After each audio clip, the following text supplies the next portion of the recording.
Well, it was bound to happen eventually. We're going to talk about Fords. And if you own a Ford, then I'm sure you're in need of a tech tip. Let's get into this car here. We're going to talk about coolant temperature, intake air temperature, and ignition timing on this one.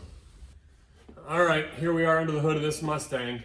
And for you Ford owners that I offended earlier, this is my personal car. Just having some fun with you guys and gals out there that happen to own one of these.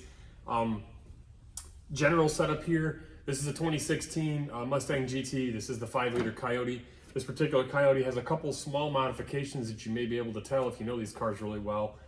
This is a performance pack car, so it has the strut tower brace for the firewall in between the struts.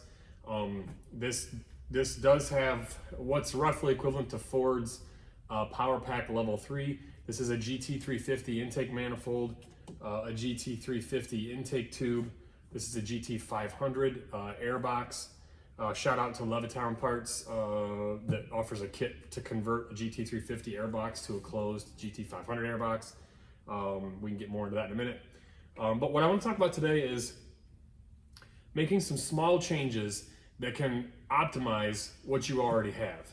This car is not making huge crazy power. This isn't some exotic combination.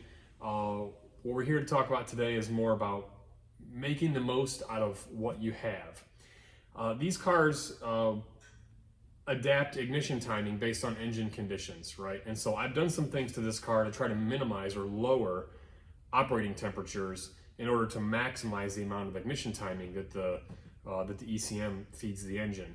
The intent there is to keep the maximum amount of power output under as many operating conditions as possible, so this car is always feeling light on its feet, feeling crisp. Even if it's hot outside, even if I'm in traffic, the car still feels snappy. It doesn't start getting lazy and sluggish. A couple ways that we do that. This car has a 170-degree thermostat. That's about 10 degrees lower than the stock thermostat. I believe the stock one is 180 degrees. You guys can check me on that in the comments. But 170-degree thermostat in this car. That needs to be accompanied with similarly lowered cooling fan temperatures. I have HP tuners and I was able to flash this car myself and lower the fan temperatures commensurate with the thermostat. So I was able to drop all my coolant temps down by at least 10 degrees or more. The next thing we wanted to do, the GT350, the factory Mustang GT airbox is sealed and open through the front bumper and does okay for intake air temperature.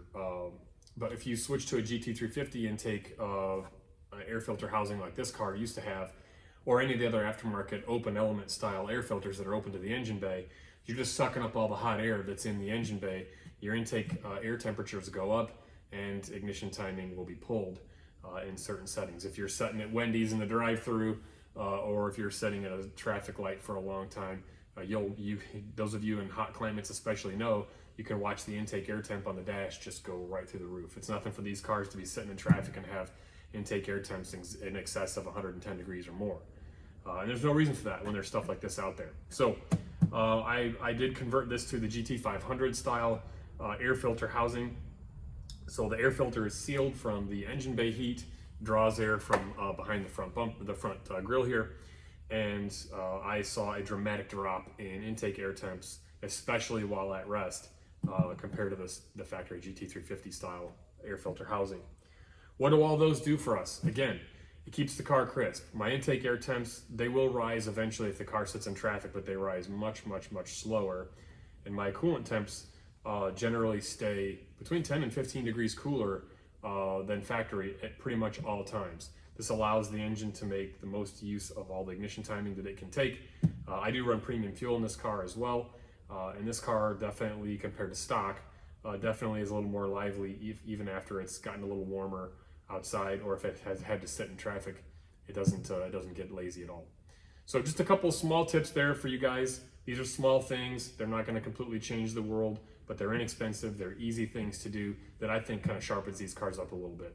Let me know what you guys think.